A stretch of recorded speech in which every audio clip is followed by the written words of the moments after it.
स्वागत है आपका एक बार फिर से आपके अपने YouTube चैनल ड्रीम सॉल्यूशन में। मैं गौरव एक बार फिर से लेकर आया हूँ आपके लिए RS अग्रवाल मैथ से साधारण ब्याज का चैप्टर हम पढ़ रहे थे और इसमें हमने क्वेश्चन नंबर 31 तक कवर कर लिए थे। ठीक है, तो आज हम करेंगे क्वेश्चन नंबर 32 से स्टार्ट और आशा करता हूँ आप सभी लोग अच्छे होंगे, स्वस्थ होंगे, अपनी स्टडी अच्छे से कर रहे होंगे। तो इसी तरीके से आप अपनी स्टडी करते रहिएगा। चलिए देखते हैं क्वेश्चन नंबर 32 आपका कह रहा है एक व्यक्ति क्रम से 6 वर्ष, 10 वर्ष तथा 12 वर्ष के लिए साधारण ब्याज की क्रम से 10%, 12%, 15% वार्षिक दर पर धन लगाता है। समय उसका दिया हुआ है 6 वर्ष, 10 वर्ष और 12 वर्ष का। ठीक है, ये तो हो गई टाइम की बात। अब आती है दर की बात। तो ये है आपकी 10%, 12% और 15%। ये उसने क्वेश्चन में कहा है। ये हो गया समय और ये है उसकी दर R बराबर। ठीक है, हमारा आगे क्वेश्चन कह रहा है यदि 3 वर्ष बाद प्रत्येक स्कीम से बराबर ब्याज मिले तो इन मूलधनों का अनुपात क्या होगा। यानी 3 वर्ष की बात पूछी है हमसे। क्या है, ये जैसे 10 वर्ष था, ये 6 था और ये 12 था, तो हमसे पूरा समय ना लेकर उसने 3 वर्ष बाद की बात कही है। ठीक है, 3 वर्ष बाद अगर ब्याज बराबर मिले तो चूंकि अब ये तो क्या है 6 वर्ष का है और ये है 10% की दर। जब 10% की दर है तो वो क्या है 10% ब्याज हर साल आने ही आना है, क्योंकि ब्याज क्या होता है वार्षिक। अब इसकी अगर बात करें यहाँ पर SI1 साधारण ब्याज जो होगा इसके लिए वो बराबर होगा साधारण ब्याज इसके लिए और ये वाला ब्याज भी इसके बराबर ही होगा। ठीक है, क्योंकि उसने कहा है कि साधारण ब्याज क्या है वो दोनों तीनों का बराबर है। ठीक है, तो हमने क्या किया, साधारण ब्याज अगर हम बात करें यहाँ पर तीनों की, तो अगर इसके लिए बात करते हैं हमने मान लिया कि जो मूलधन होगा वो P1 होगा गुणा साधारण ब्याज क्या होता है मूलधन गुणा दर। दर कितनी है यहाँ पर 10% की गुणा समय कितना है 6 वर्ष का बटे 100 बराबर। इसके लिए अगर बात करें P2 इंटू दर कितनी है 12%, समय है 10 वर्ष का बटे 100 बराबर। यहाँ पर बात कर लेते हैं P3 इंटू 15 गुणा 12 बटे 100। हमसे पूछा है कि जो मूलधन होंगे P1, P2 और P3 का अनुपात पूछा है। ठीक है, तो अब आप समझ पा रहे होंगे कि हमने क्या किया। ये हमको समय और दर दिया हुआ था और हमसे पूछा है कि उसका जो 3 वर्ष बाद है वो ब्याज बराबर है। अब 3 वर्ष बाद हो या 4 वर्ष बाद हो उससे क्या फर्क पड़ता है, जो प्रतिवर्ष ब्याज आना है अलग अलग दर से वो तो प्रतिवर्ष बराबर ही आएगा, यानी जितना पहले साल आएगा उतना ही ब्याज अगले साल आएगा। ठीक है, तो हमने क्या किया, तीनों का ब्याज क्या है दोनों आपस में इक्वल रख दिया। इससे हम क्या निकाल सकते हैं, अनुपात निकाल सकते हैं। यानी ये क्या है आपस में हो जाएंगे कैंसिल। और अगर बात करें यहां पर तो ये कितना हो जाएगा 10×60 P1 बराबर ये हो जाएगा 12 × 120 P2 बराबर 15 ये हो जाएगा 15 दूनी 30 और 15 कम 15 और 3 18 180 P3। यहाँ से अगर हम 60 से भाग कर दें तीनों को तो ये बच जाएगा P1 बराबर 2 P2 बराबर 3 P3। अब एक बात मुझे बताइए, हम लोग जब ऐसे इक्वल में होता था कोई अनुपात वाले चैप्टर में, जब अनुपात कैसे निकालते थे, जब संख्या इक्वल में होती थी या ये वेरिएबल इक्वल होते थे तो हम इनका अनुपात कैसे बनाते थे। अगर हमको चाहिए P की वैल्यू अगर हमको चाहिए तो हम क्या करेंगे, P को रख लेते थे हाथ, P को हम कवर कर लेते हैं और उसके क्या है जो बाकी जो 2 बचे हैं उसके कोफिशिएंट क्या है आपस में गुणा करके हमको P की वैल्यू मिल जाएगी। यानी P बराबर क्या होगा, P1 बराबर 3 दूनी 6, तो यहाँ पर तो आ गई P1 बराबर 6। इसी तरीके से P2, तो इस बार P2 कवर यानी ये वाला पूरा कवर कर लिया तो क्या आएगा 3 और 1 के साथ इसकी गुणा हो जाएगी तो क्या आ जाएगा P2 बराबर 3। इसी प्रकार से अगर हमको चाहिए P3 की वैल्यू तो वो कैसे निकालेंगे, इसको कवर कर लेते हैं तो इस बार ये कितने आ जाएगी 2। ठीक है, तो हमको तीनों की वैल्यू यहाँ से मिल गई तो अब आराम से हम अनुपात बना सकते हैं, क्योंकि हमको वैल्यू जब पता लग गई तो अनुपात बनाने में तो कोई प्रॉब्लम ही नहीं है। यानी P1 अनुपात P2 अनुपात P3 कितना हो जाएगा, P1 की वैल्यू कितनी है 6:3:2। तो इस प्रकार से हम निकाल सकते हैं। बस इसमें थोड़ा सा लॉजिक वही था कि ब्याज बराबर रखना है, उससे हमको P1, P2 और P3 की वैल्यू मिल जाएगी। कौन सा ऑप्शन करेक्ट हो गया आपका? ये डी ऑप्शन करेक्ट हो गया। ठीक है, चलिए नेक्स्ट क्वेश्चन देखेंगे। अब एग्जाम में इतनी सारी कैलकुलेशन नहीं करनी होती है, बस मेरा आप पर्पस इतना रहता है कि मैं आपको अच्छे से समझा सकूं। ठीक है, चलिए देखते हैं नेक्स्ट क्वेश्चन।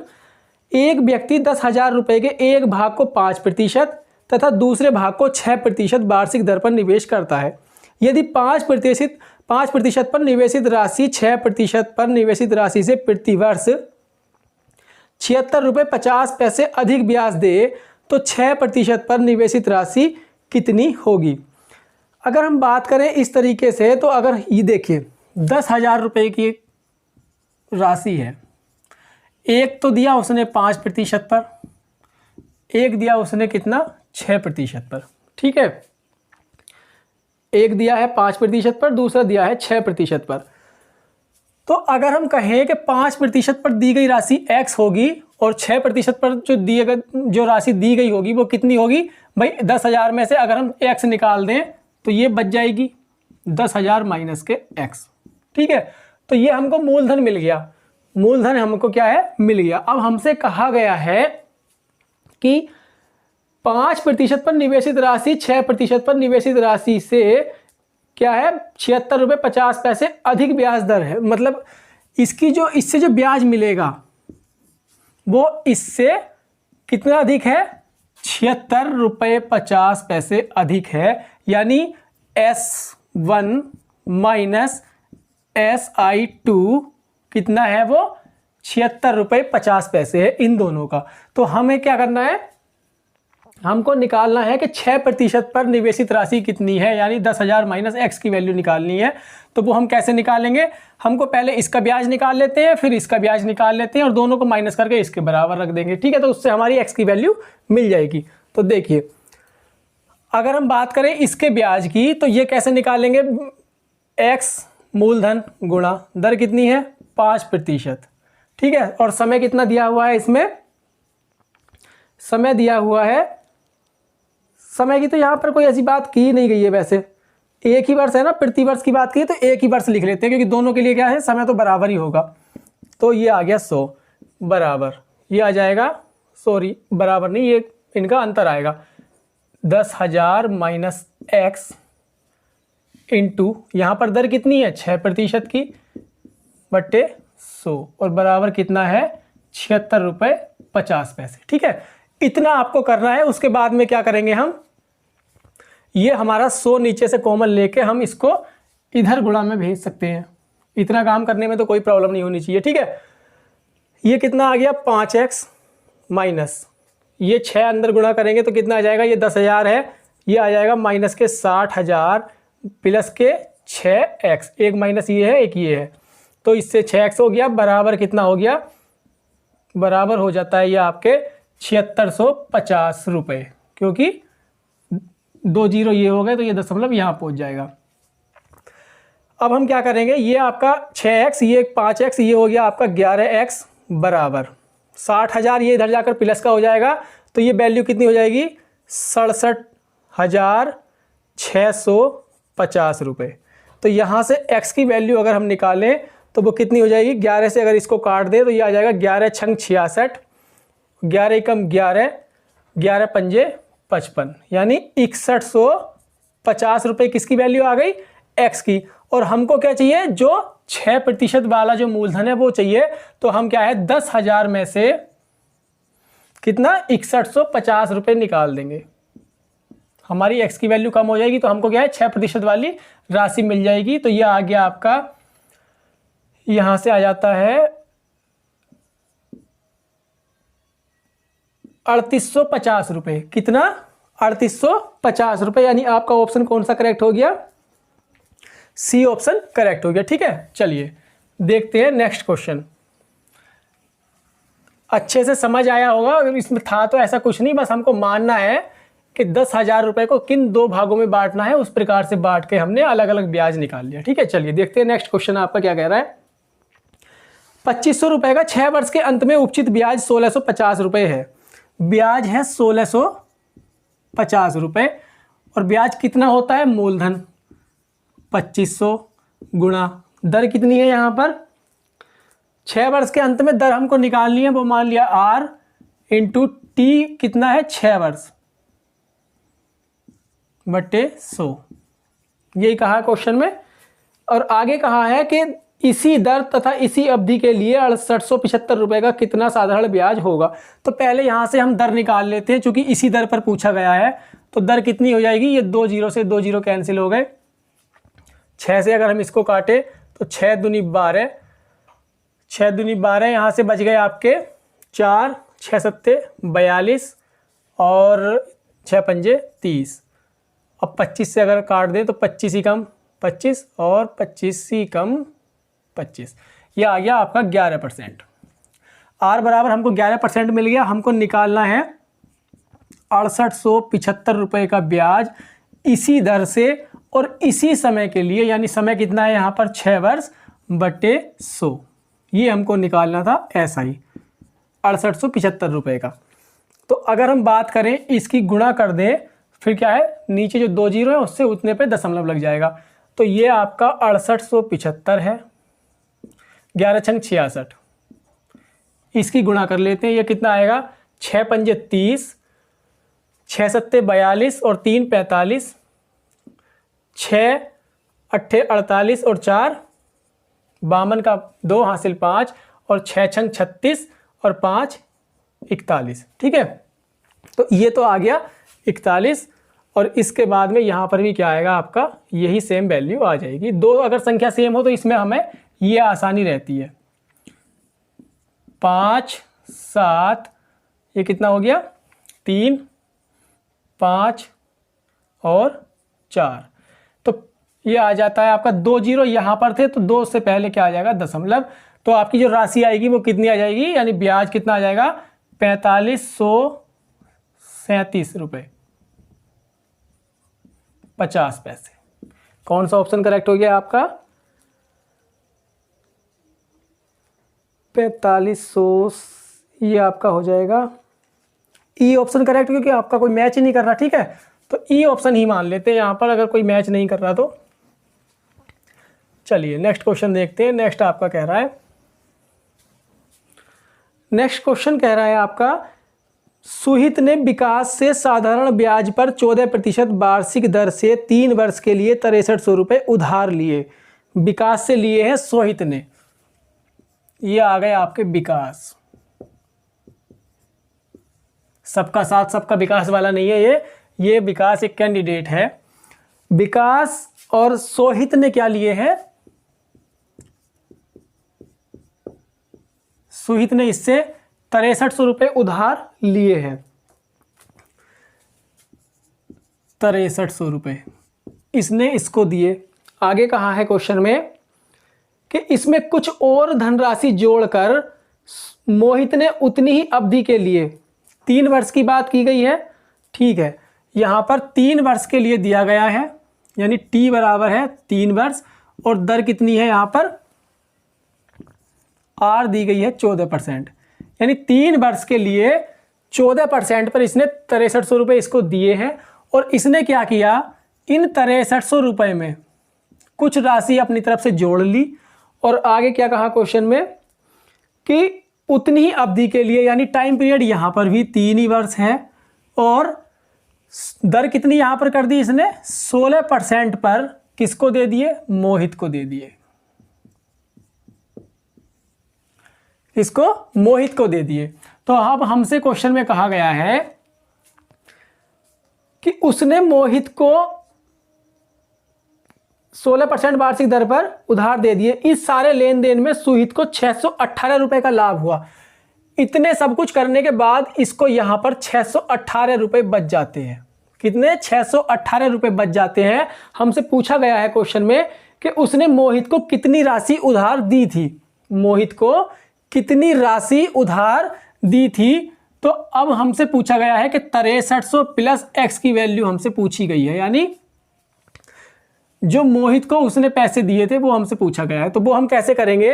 अगर हम इसकी बात करें, इसको जो इसने राशि लौटाई, जो सुहित ने इसको राशि लौटाई होगी ब्याज सहित, तो उसमें क्या है, ये पैसे उसने अपने पास रोक लिए हैं भाई, उसको जो लाभ हुआ है ये पैसे तो उसने रोक लिए।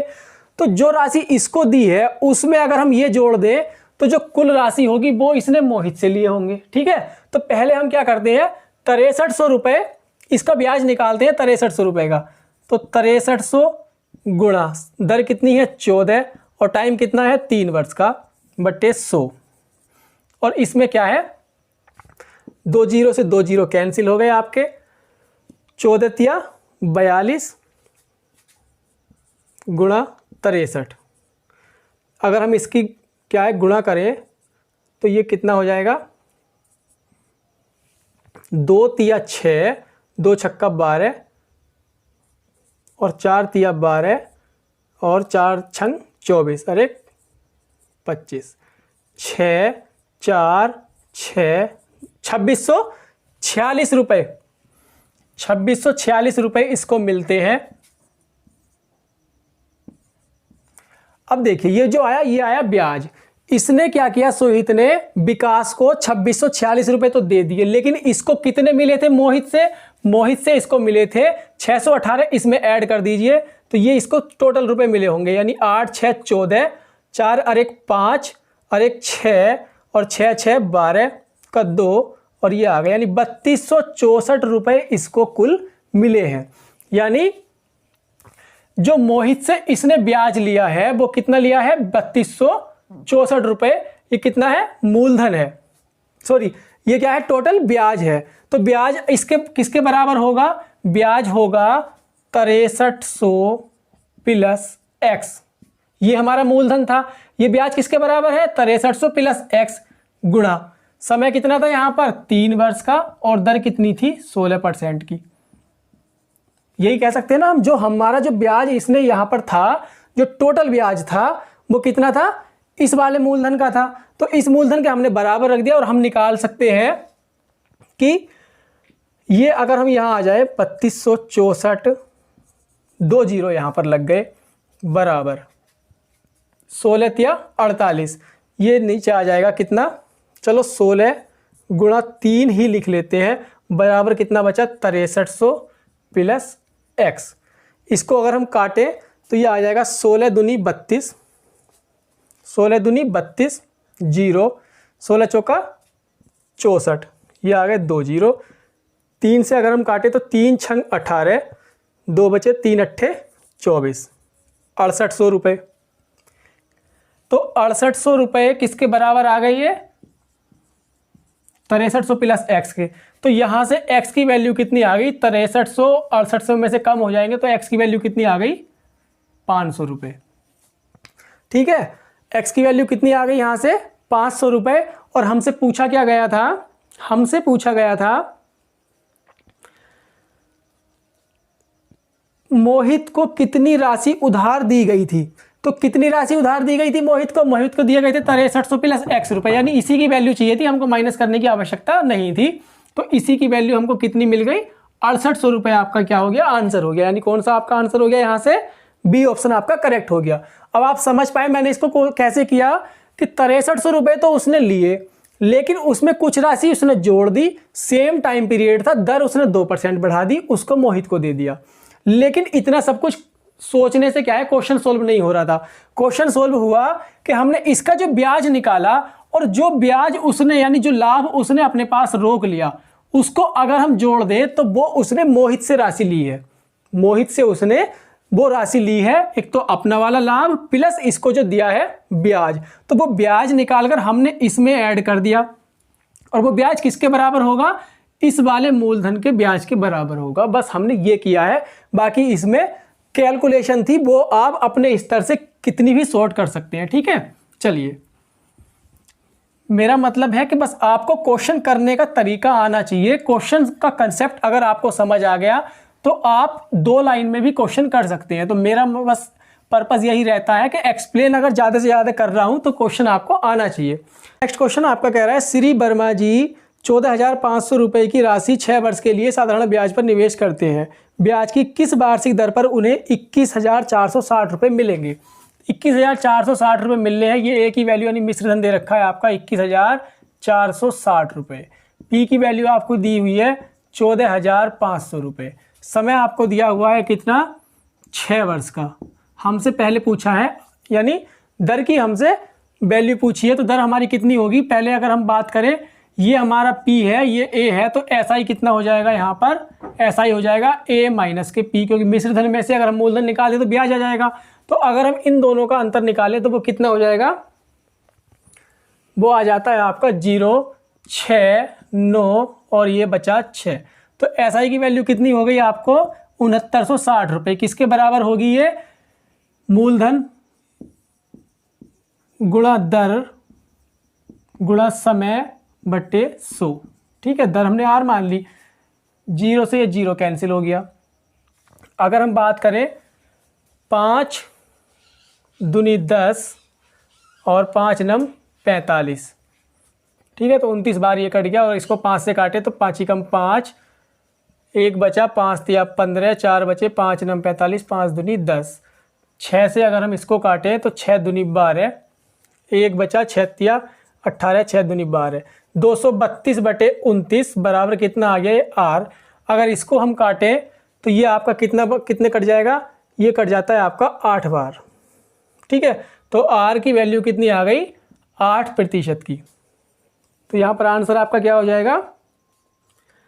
डी ऑप्शन आपका करेक्ट हो जाएगा। ठीक है, चलिए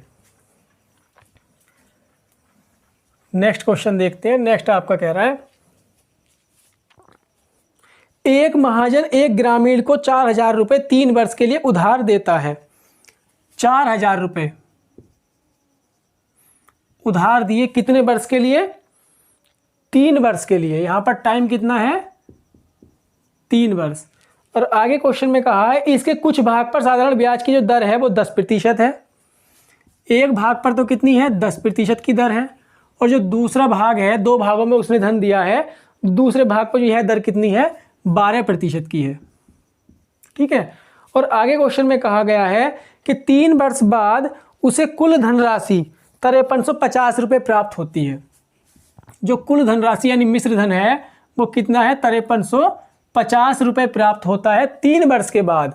तो ब्याज कितना मिला उसे? SI कितना मिला?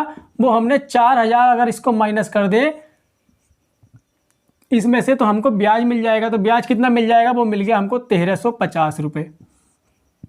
ब्याज कितना आ गया? 1350 रुपये। और ये कितने साल का है? 3 वर्ष का है। तो 1 वर्ष का कितना होगा? 3 से डिवाइड कर देते हैं तो ये आ जाएगा आपका 3 चौक 12 और 3 पंजे 15, 450 रुपये। 1 वर्ष का ब्याज जो होगा वो कितना होगा? 450 रुपये। ठीक है, 1 वर्ष का ब्याज।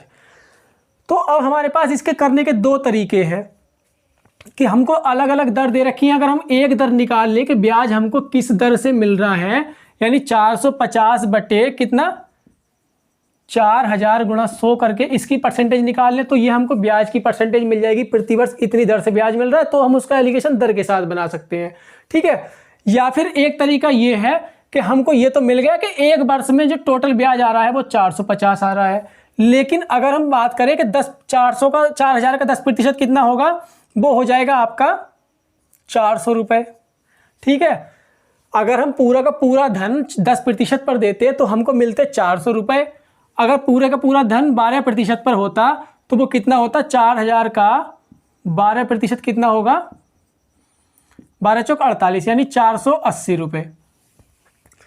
तो 2 तरीके से हम एलिगेशन बना सकते हैं, या तो परसेंटेज निकाल लो यहाँ से, इसकी परसेंटेज निकाल कर बीच में रख दो, या फिर इन दोनों के क्या है 10% निकाल लो और हमारा क्या है ब्याज जो है 1 वर्ष का जो हमारा ब्याज कॉमन आ रहा है वो हम इसको बीच में रख के एलिगेशन बना सकते हैं कि अगर हम 10% पर देते तो हमको 400 रुपये मिलते, अगर 12% पर सारा देते तो 480 रुपये मिलते, लेकिन जो हमको मिला है वो किस हिसाब से मिला है? 450 रुपये के हिसाब से। तो ये हमने पहले क्वेश्चन में भी किया था, इससे पहली वीडियो में। यहाँ पर कितना आ गया? 50 और यहाँ पर कितना आ गया? 80। तो ये आ गया आपका 8:5। ठीक है, सॉरी यहाँ पर कितना आएगा? ये 30। तो जीरो से जीरो कटने के बाद ये अनुपात आपका बन जाएगा 3:5 का। तो जो दो भागों में अगर हम धन डिवाइड करें तो एक तरफ चले गए उसके 3 भाग, एक तरफ चले गए 5 भाग, और कुल मिलाकर कितने भाग हो गए? 8। ठीक है, तो 8 की वैल्यू कितनी है यहाँ पर? 4000। भाई 4000 के ऐसे 8 टुकड़े उन्होंने करे जो 3 भाग में एक तरफ और 5 भाग में एक तरफ बट गए। हमसे पूछा गया था कि 12% पर ब्याज की कितनी धनराशि दी गई, यानी 12% की वैल्यू हमसे पूछी गई है, और हमको 12% की वैल्यू यानी अनुपात कितना है 12% में? 12% की तरफ आया है हमारा 5 का, तो हमको 5 की वैल्यू यहाँ पर चाहिए। तो 5 की वैल्यू कितनी मिल जाएगी हमको? 4000 डिवाइड बाई 8 गुणा 5। ठीक है, तो 8 पंजे 40 और 5 पंजे 25, कितनी आ गई? 2500 रुपये। कितना? 2500 रुपये। यहाँ पर ऑप्शन आपका कौन सा करेक्ट हो गया? सी ऑप्शन आपका करेक्ट हो गया। चलिए देखेंगे नेक्स्ट क्वेश्चन।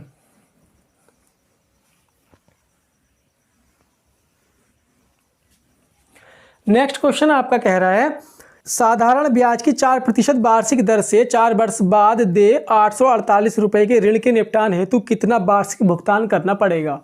अब एक बात ध्यान रखिएगा आप, जब क्वेश्चन इस प्रकार का आता है आपका कि जिसमें दिया हो वार्षिक भुगतान, क्या? वार्षिक भुगतान।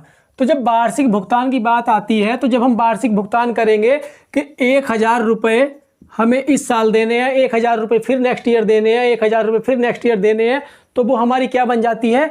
किस्त वाला क्वेश्चन बन जाता है। कौन सा? किस्त वाला क्वेश्चन। और जब किस्त वाला क्वेश्चन आता है तो उस पर क्या लगता है? चक्रवृद्धि ब्याज लगता है। चक्रवृद्धि ब्याज से मतलब है हमारा कि ब्याज पर ब्याज जब मिलता है तब क्या है? वो चक्रवृद्धि ब्याज होता है। और इस प्रकार के क्वेश्चन चक्रवृद्धि ब्याज के चैप्टर में आते हैं, लेकिन ये क्वेश्चन यहाँ पर दिया हुआ है तो इसको देखिए हम कैसे सोल्व करेंगे।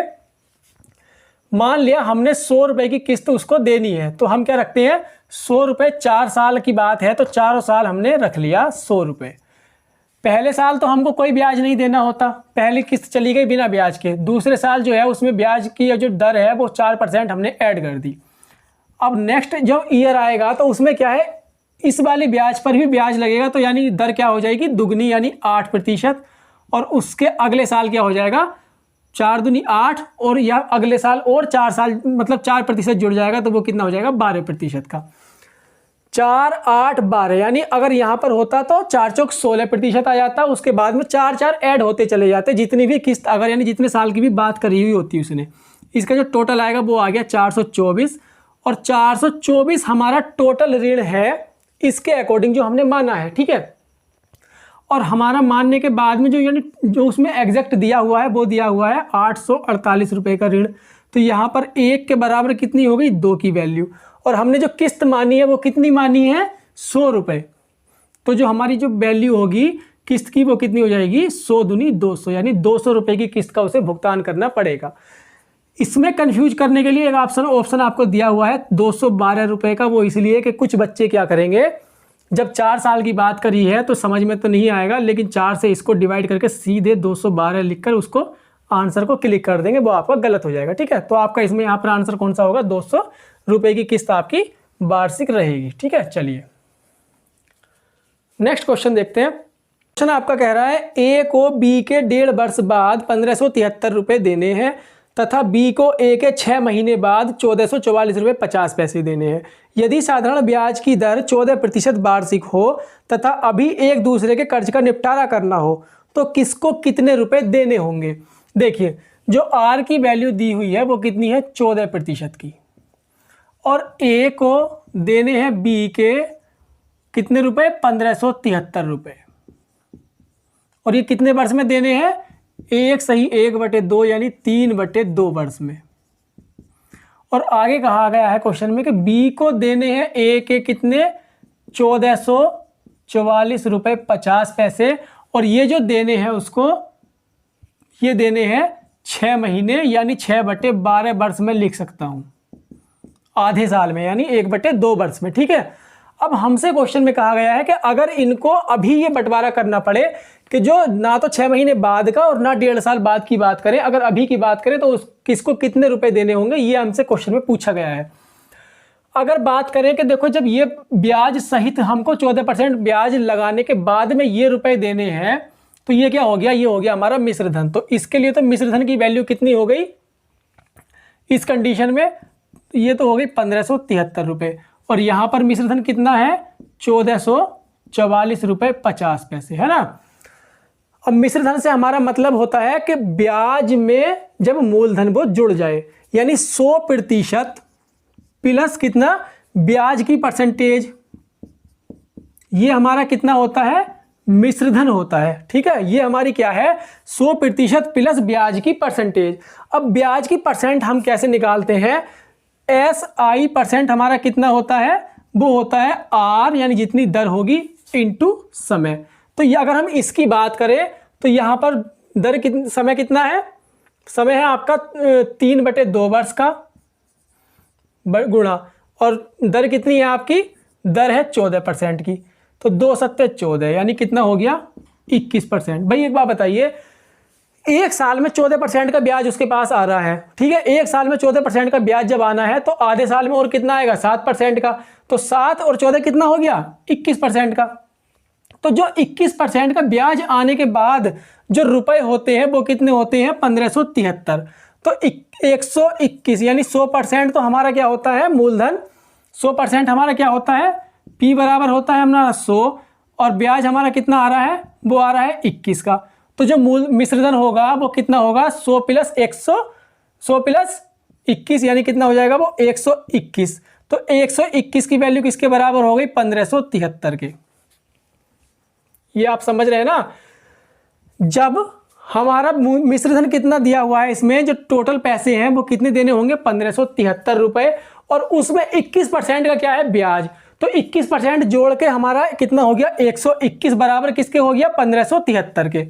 अगर हम बात करें इसी प्रकार इधर, तो ये किसकी वैल्यू हो जाएगी, यहाँ से अगर हम SI परसेंटेज निकालें तो वो हो जाता है 6/12, यानी 1/2 ही लिख सकते हैं इसको, 1/2 गुणा 14, यानी 2 सत्ते 14 बराबर 7%। यहाँ पर क्या हो गई ब्याज की परसेंटेज, यानी ब्याज कितना है इसमें 7% का है, और 7% से हम निकाल सकते हैं कि ये किसकी वैल्यू है 107 की वैल्यू कितनी है 1444 रुपये 50 पैसे। यहां से भी हमको मिश्रधन मिल गया, यहां से भी मिल गया, हमको केवल 100% की वैल्यू निकाल के दोनों का अंतर देख लेना है बस। हमको क्या है और क्या है, क्वेश्चन में हमारा सब कुछ हमारे पास आ गया। इसके अगर हम बात करें 100% की या 100 की वैल्यू निकाल सकते हैं तो वो कितनी होगी 1573 गुणा 100/121। 11 से काट देंगे, 11 बार कट जाएगा, 11 एकम 11, और ये यहाँ से बच जाएगा 4, 11 चौक 44, 11 तिया 33, 11 से काटे 11 एकम 11, और ये आपका बच जाता है, कहीं मिस्टेक हो रही है शायद, 11 एकम ये काट 11 एकम 11, यहाँ से बचे थे आपके 4, 11 ठीक है 11 चौक 44 और 11 तिया 33। अब काटते हैं तो ये आपका कट जाएगा 11 बार, 11 एकम 11 और 11 तिया 33, ये आ जाएगा आपका 1300 रुपये। ठीक है, कैलकुलेशन में थोड़ी मिस्टेक हो रही थी। यहाँ से अगर हम बात करें 100% की तो वो कितना आ जाएगा 1444 रुपये 50 पैसे से डिवाइड कर देंगे 107 को, गुणा कर देंगे 100 से। ठीक है, तो अगर हम इसे कैलकुलेट करेंगे तो ये 107 से कट जाएगा 135 बार। ठीक है, तो 135 से हमारा मतलब है ये आ जाएगा आपका 1350 रुपये, जो कि बी के पास है, और ये क्या है ए के पास है। तो इसमें से सबसे ज़्यादा किसके पास है बी के पास है, कितने रुपए 50 रुपये। दोनों का अंतर करें तो किसके पास है 50 रुपये बी के पास है, और यही हमसे पूछा गया था कि कौन किसको देगा, जब बी के पास ज़्यादा है तो बी ही उसको देगा। ठीक है, तो इसमें हमारा आंसर कौन सा करेक्ट हो गया, डी ऑप्शन आपका करेक्ट हो गया। ठीक है, चलिए देखते हैं नेक्स्ट क्वेश्चन आपका क्या कह रहा है। बस ये हमारा ब्याज की परसेंटेज अगर कहीं मिश्रधन दिया हुआ हो तो हम वहाँ से क्या निकालेंगे, मूलधन निकालने के लिए ब्याज की परसेंटेज निकाल लेंगे, उससे हम अपना मूलधन निकाल सकते हैं। नेक्स्ट आपका कहा है आशीष ने कुछ धन उधार लिया जिस पर ब्याज की दर पहले 2 वर्ष थी 6%, पहले 2 वर्ष रही 6%। आगे क्वेश्चन में कहा है जो अगले 3 वर्ष के लिए 3 वर्ष रही 9%, पहले 2 वर्ष 6%, नेक्स्ट 3 वर्ष 9%, और आगे क्वेश्चन में कहा है कि इसके बाद 14% की वार्षिक दर रही, और वो कितने साल रही, चूंकि हमसे क्वेश्चन में कहा गया है यदि 9 वर्ष बाद उससे कुल साधारण ब्याज 11,400 रुपए मिला 9 साल बाद, 9 वर्ष बाद, तो हमारे 5 साल तो ये आ गए, तो बचे कितने, 4 साल। ठीक है, तो जो कुल समय कितना हो गया आपका 9 साल यहां पर हो जाता है। ठीक है, तो वो 9 वर्ष का ब्याज कितना आया 11,400 रुपये। तो 11,400 रुपये जब ये ब्याज दिया हुआ है तो 2 वर्ष का कितना होगा 12%, और 3 वर्ष का कितना रहा 9 तिया 27%, और 4 वर्ष का कितना रहा 14 चौका 56%। ठीक है, इतना ब्याज कुल मिलाकर कितना आया, इतना, यानी अगर हम तीनों को जोड़ दें तो इनकी वैल्यू किसके बराबर है 11,400 रुपये के, यानी इतना ब्याज वो आ चुका। अगर तीनों को ऐड करें तो 6 दूनी 12 13 और 2 15, और यह आ जाता है 6 और 3 9, 95% की वैल्यू हमारी कितनी है 11,400 रुपये। और हमारा जो है मूलधन पूछा गया है, यानी कितने रुपए दिए गए वो होंगे हमारे 100% रुपए दिए हुए होंगे, तो वो कितने आ जाएंगे 11,400 गुणा 100 बट्टे कितना 95। बस इसको अगर हम सोल्व कर लें तो हमारा आंसर आ जाएगा, ये कितना आ जाएगा 19 पंजे 95, या 5 से ही काट लेते हैं, चलो 5 से कट जाएगा ये 19 बार, और ये 5 से कट जाएगा 5 दूनी 10, 5 दूनी 10 और 5 अट्ठे 40, 2280। और इसको अगर हम काटे 19 ही कम 19, कितने बचे 3, 19 दूनी 38, 120, यानी कितना आ जाएगा ये 12,000 रुपये। कितना 12,000 रुपये मूलधन रहा होगा, और उसका ब्याज कितना था ये 11,400 रुपये। ठीक है, तो ये आपका ऑप्शन कौन सा करेक्ट हो गया, यहाँ से ए ऑप्शन करेक्ट हो गया। चलिए देखते हैं नेक्स्ट क्वेश्चन।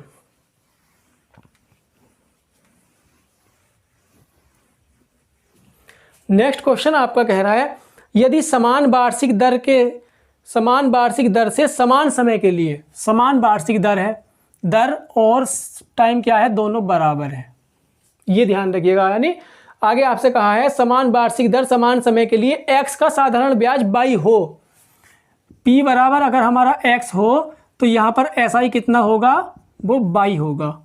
यही कहा है ना, p के लिए जो ब्याज होगा वो 22 होगा, सॉरी x के लिए, और 22 का साधारण ब्याज z हो।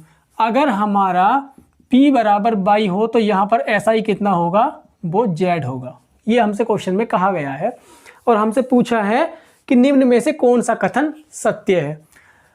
तो अगर हम बात करें जब साधारण ब्याज अगर इसका निकालें तो 22 बराबर यहाँ पर कितना आएगा, भाई साधारण ब्याज कितना होता है 22 बराबर मूलधन कितना है x गुणा, अब दर और समय दोनों बराबर हैं तो हम इनको एक ऐसी वैल्यू मान लेते हैं जो दोनों को इक्वल रख सके। तो हमने कुछ भी मान लेते हैं ए बी सी, यानी ए ही मान लिया हमने, तो ये a इंटू ए रख दिया बटे 100। इसी प्रकार यहाँ पर अगर हम बात करें तो यहाँ पर ऐसा ही कितना होगा z बराबर 22 इंटू ए बटे 100। अब यहाँ से अगर देखें तो ये आ जाएगा आपका x इंटू ए स्क्वायर बटे 100, यहाँ से भी आ जाएगा आपका z बराबर 22 इंटू ए स्क्वायर बटे 100। अब ये देखिए जब हमें कोई वैल्यू हम मानते हैं तो उसी को हम क्या है ख़त्म करने का सोचते हैं, तो यहाँ से हम किसी भी क्वेश्चन में ए स्क्वायर की वैल्यू यानी दोनों में से किसी में भी रख सकते हैं। अगर हम यहाँ से निकालें ए स्क्वायर की वैल्यू तो वो कितना हो जाएगा 100 इंटू जेड बटे 22। अगर यही उठाकर हमने यहाँ रख दिया तो ये कितना हो जाएगा, यहाँ पर तो आ जाएगा आपका 100 इंटू जेड और अपोन में चला जाएगा 22। ठीक है ना, ये कैंसिल हो गया, तो ये आपका कितना हो गया 22 स्क्वायर बराबर जेड एक्स। क्या आ गया आपका, वाई स्क्वायर बराबर जेड एक्स। तो आपका ऑप्शन कौन सा करेक्ट हो गया यहाँ से, वाई स्क्वायर बराबर जेड एक्स, यानी डी ऑप्शन आपका करेक्ट हो गया। ठीक है, तो फ्रेंड्स ये थे आपके आज क्वेश्चन फिनिश हो गए इस चैप्टर के, जिस बुक से हम कर रहे थे। तो देखेंगे, मिलते हैं फ्रेंड्स नेक्स्ट वीडियो में नेक्स्ट टॉपिक या नेक्स्ट चैप्टर के साथ। तब तक आप अपनी स्टडी अच्छे से करते रहिएगा। अगर इसमें कोई डाउट लगता है तो आप पूछ सकते हैं। ठीक है, चलिए मिलते हैं नेक्स्ट वीडियो में नेक्स्ट क्वेश्चन के साथ। तब तक के लिए बाय बाय।